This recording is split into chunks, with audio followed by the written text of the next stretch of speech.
Olá, nesta unidade vamos continuar estudando os impostos. Afinal, qual o conceito de alíquota? Para responder este e outros questionamentos, vamos contar com a didática do professor Edivaldo Nilo. Boa aula! Olá, vamos nessa? Vamos continuar as classificações importantes sobre impostos e as suas críticas. Então, estávamos lá na classificação dos impostos como direto e indireto. Vimos que as duas críticas fundamentais que vem caindo em concurso a essa classificação é em relação à classificação ser econômica, e isso deveria ser estudado na ciência das finanças e não no direito tributário, e que todos os impostos, no fundo, são indiretos, ao repasse do valor a outrem.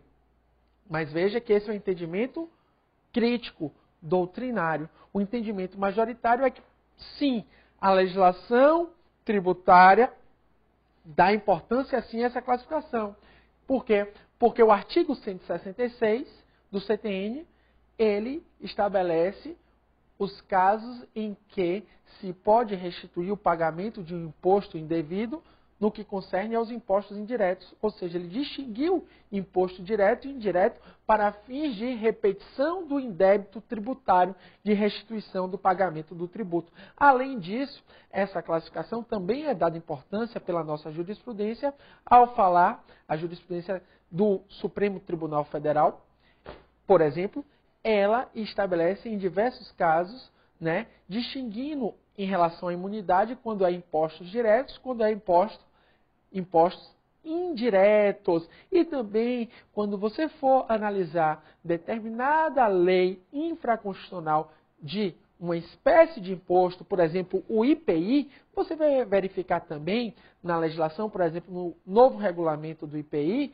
você vai verificar que esse regulamento deu importância à classificação do imposto ser direto ou indireto, o IPI é indireto, no que tange às espécies de isenção do IPI. Claro, o regulamento aí tem base na lei do IPI, como você vai estudar comigo quando estivermos trabalhando com o IPI. Dito isso, a classificação do imposto como pessoal e real, também chamada de classificação subjetiva ou objetiva. A classificação do imposto como pessoal, temos apenas hoje, segundo a doutrina majoritária, um exemplo, que é o imposto de renda. Por que ele é classificado como imposto pessoal, Nilo? Exatamente porque, para se quantificar o valor do seu tributo, ele leva em consideração características pessoais do contribuinte. Por exemplo, ele coloca como hipóteses de dedução da base de cálculo do imposto de renda despesas com instrução, ou seja, despesas com educação. Coloca também como deduções da base de cálculo do imposto de renda despesas com saúde. Também coloca, como você vai verificar, como hipóteses de dedução do imposto de renda pessoa física, despesas escrituradas no livro caixa. Então veja que se leve em consideração aspectos pessoais do contribuinte, se leve em consideração na dedução da base de cálculo do imposto de renda pessoa física, por exemplo, o número de dependentes, ou seja, o número de dependentes se revela aí um caráter pessoal do imposto, porque está levando em consideração aspectos pessoais do contribuinte. Sempre lembrando que, segundo o artigo 145, parágrafo 1º do texto constitucional, a nossa legislação, sempre que possível, levará em consideração, isto é, na medida do possível, tem que levar em consideração aspectos pessoais.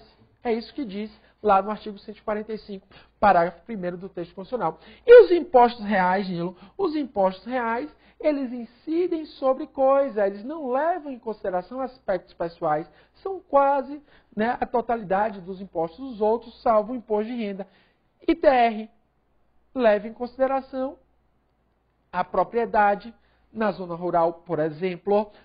IPI leva em consideração a industrialização do produto. O IPI importação leva em consideração a importação da mercadoria. O imposto de exportação leva em consideração a exportação da mercadoria e não leva em consideração aspectos pessoais do contribuinte. Ok? Quando se paga, por exemplo, o IPI, a incidência do IPI não vai levar em consideração o número de dependentes, a quantificação do IPI, o número de dependentes daquele que vai arcar com o ônus econômico do IPI. Não. A mercadoria, o produto industrializado, é o que é levado em consideração e não aspectos subjetivos. Por isso que é o imposto real, porque incide sobre a coisa, leva em consideração apenas a coisa, a mercadoria, o produto. Não leva em consideração aspectos humanos, subjetivos.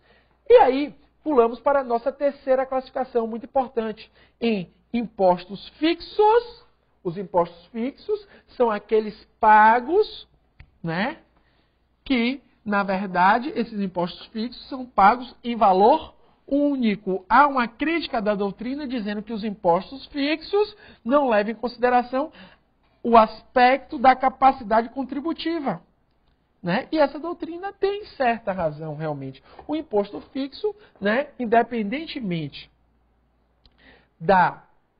no imposto fixo, independentemente da quantificação da base de cálculo, o imposto é único. Por exemplo, o ISS das sociedades uniprofissionais, né? Se paga aí não em razão do valor, por exemplo, da prestação do serviço.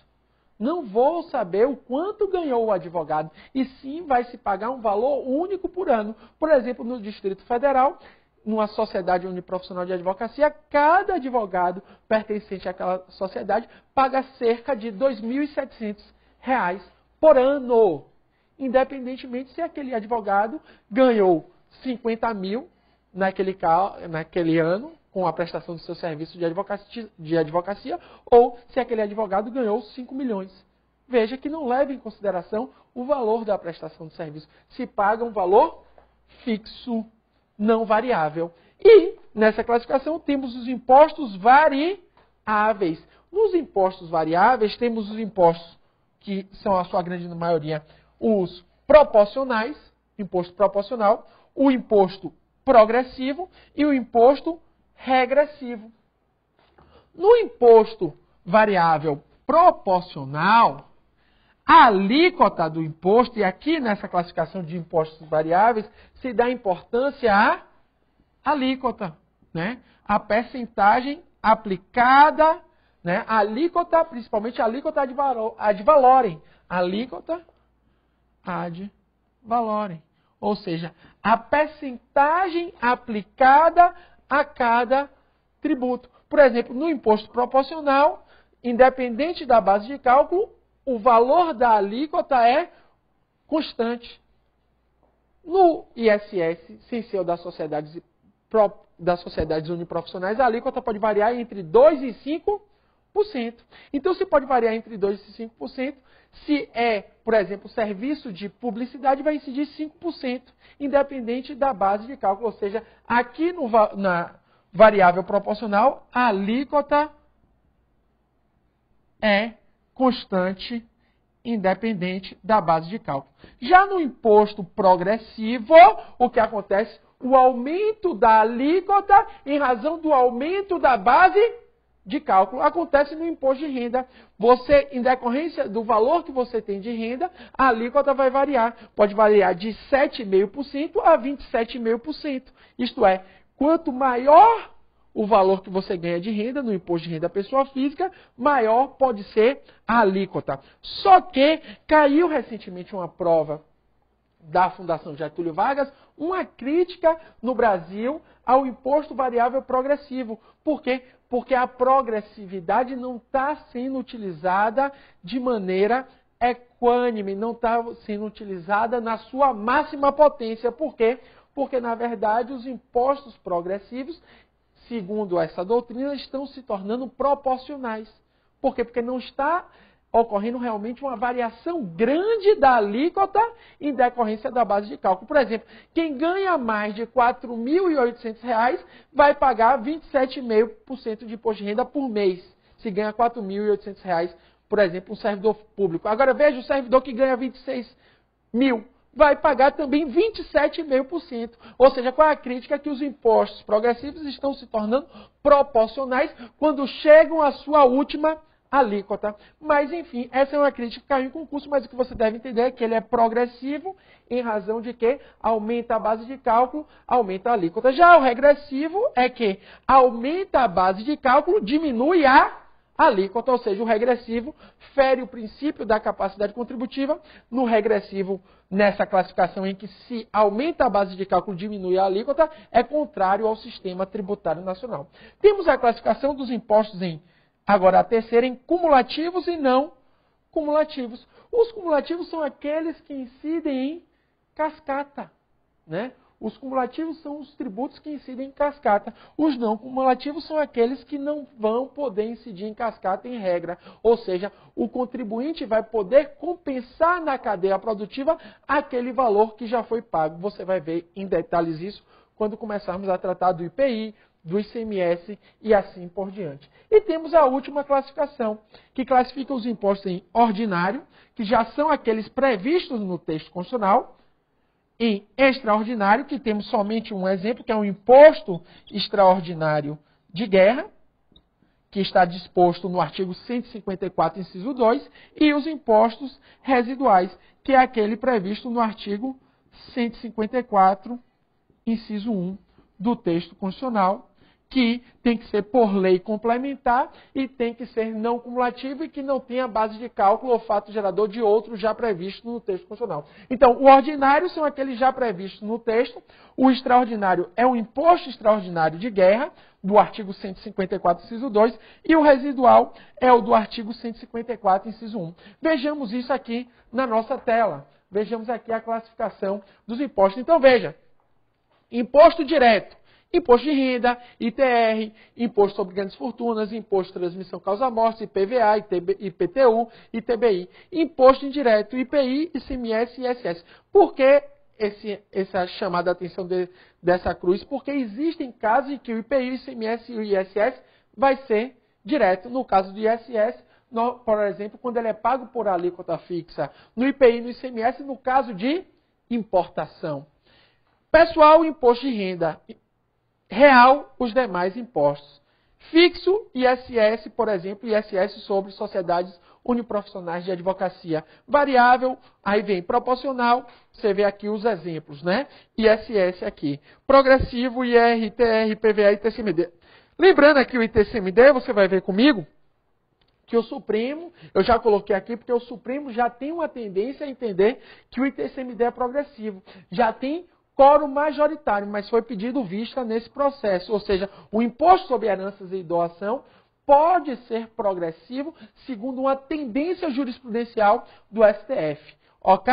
Regressivo, cumulativo e não cumulativos aqui temos exemplos. E para finalizar, temos também aqui, né, que não coube aqui, os ordinários, que são aqueles já previstos no texto constitucional, o extraordinário, o imposto extraordinário de guerra, e o imposto residual, aquele previsto no artigo 154, inciso 1 do nosso querido texto constitucional. Nos vemos daqui a pouco. Um forte abraço. Muito bem. Nessa unidade de estudo, você entendeu um pouco mais sobre os tributos em espécie. Vamos ainda prosseguir com os estudos de direito tributário. Por isso, revise esta aula para não passar nenhuma dúvida. E continue estudando as demais unidades para aprofundar o estudo. Até mais!